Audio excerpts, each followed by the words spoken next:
So we've seen Russell Brand get serious in that interview, right? Take it from laughing joke, ha ha ha, to talking about like the deceptions of fame and how fame isn't all that it's cracked up to be, and what's really important in this world. And that just gets like the garnered like sort of response. Also talked about how you can relate to people, right? Even though somebody might be talking about baseball, you can talk about a love of sports or any other sort of passion as long as you can connect it and tie it to, the original question. The thing is here, these are like parts of a bigger concept which I'm going to try to elucidate now. And the concept is that in talking about the more serious side of things, most people think that they need to share facts, figures, information, gossip, occurrences. And the truth is that's like not actually what human beings connect hard over, right? The things that we connect hard over are our reasons, our values, our emotions. Because on the surface level, our lives are all very different. We come from different places. We might speak different languages. We certainly have, 100% different life experience, except for the times that we were in the same place, seeing the same events from different perspectives. So on the surface level, everything is 100% different. But in bringing it down and thinking about, why do people do what they do? What is important to them? What is ultimately proven to not be important to them? Those values, that is where people can connect genuinely. And if you think of the Russell Brand example, she asked him a question about drugs and he was able to take it to the deception of fame and the deception of what a lot of people pursue. That is what we want to do. And if you've noticed what we've worked on with where are you from, what do you do with for your job, etc., is not answering the question with those surface level job titles and facts and figures and experiences that people, quite frankly, don't share. What we've talked about is injecting your own story into it in a way that is relatable to other people because you're talking about emotions, motivations, those sorts of things. This is a bigger concept. This isn't just for where you're from. It's not just for what do you do. This is for everything in conversation. Because if people ultimately are going to connect over your values, you want to put them at the forefront of everything that you do. And unfortunately, when most people talk, they're just grasping to say as many random occurrences and things, and did you see that? And wow, that band's good. The weather's nice today. Did you see the game? People talk because they're nervous on a very surface level. But if you can force yourself to bring it down and know what it is that ultimately drives you, you will connect with people much more quickly. So ask yourself. The first step is to know basically who you are. Why do you do what you do? Why don't you do some of the other things? So we've talked about my example of where I'm from, what I do. A lot of what I talk about is how important people are to me. I talked about how I left New York City, went to Brazil because I enjoyed the culture down there, the openness, the affectionateness of the women. That comes up all the time, and I get to share that. For you, it might be something totally different. But what I want you to realize is that every single question, or at least 99% of them, have an opportunity for you to bring in your values if you know what they are. So take this moment to ask yourself questions. First, what is important to you? What tends to drive a lot of your actions? Is it honesty? Is it fun? Is it doing the right thing? Making the world a better place? Right? And then when people ask you questions, how can you reveal that to them? How can you basically say, here's what I'm all about? Because that is where you guys will form a connection.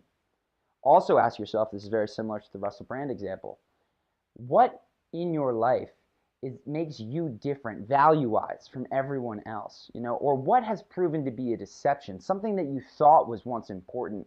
You maybe used to work hard to make a lot of money, or you used to think that you needed to please your parents in everything you did, but turned out that now you live a different way.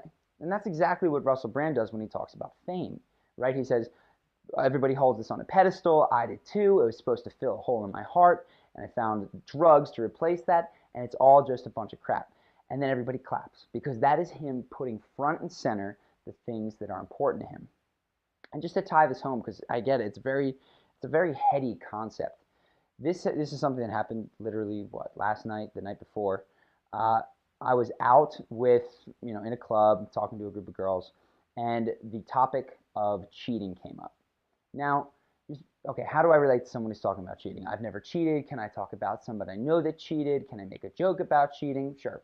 All things that are available to you. Generally speaking, when someone talks about cheating, what I talk about is my value with regard to that. And for me, honesty in life is just absolutely 100% critical. I need to be honest with myself all the time, and I need to be honest with the people around me all the time.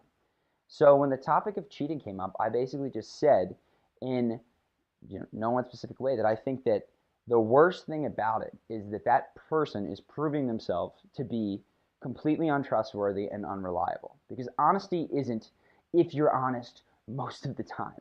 The only way you know if someone is honest is if it costs them, if it's inconvenient for that person to be honest.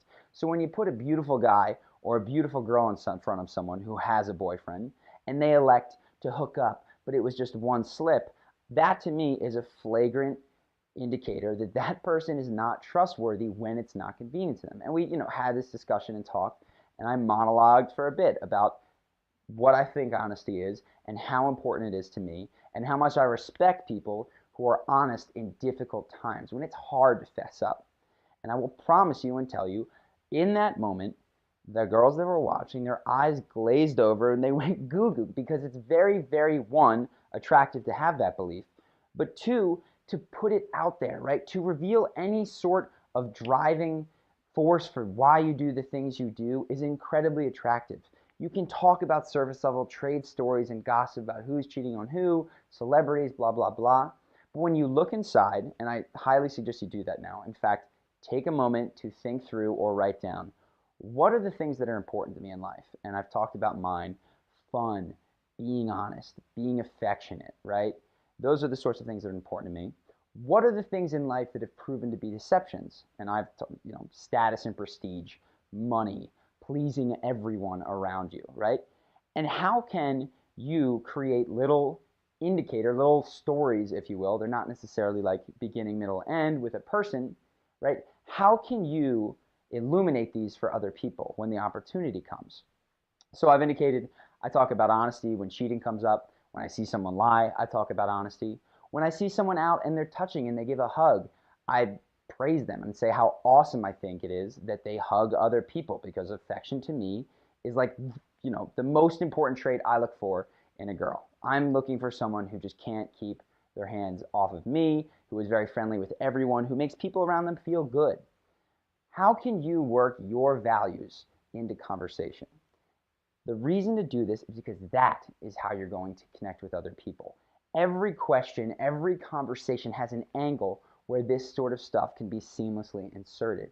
You just have to know it. You have to take the moment now to reflect and think about what your values are, what your anti-values are, right? What things you think are not good, you should not be doing, and then find ways in conversation to insert them. So we can talk about the specifics of your conversation, where they come in, but first thing, this is important to you, is to sit down, write them out, describe why that thing is important, why that thing isn't important or isn't important. If there's a story that sort of goes along with how you realize the importance of that thing. And that will enable you to connect with people so much more, because this is like the crack cocaine of human interaction, is this deep stuff. I get it. I'm sorry. It's heady. We'll talk about bringing it down to conversation in class, but take the time now to write that sort of stuff out, because it's going to be really, really, really helpful.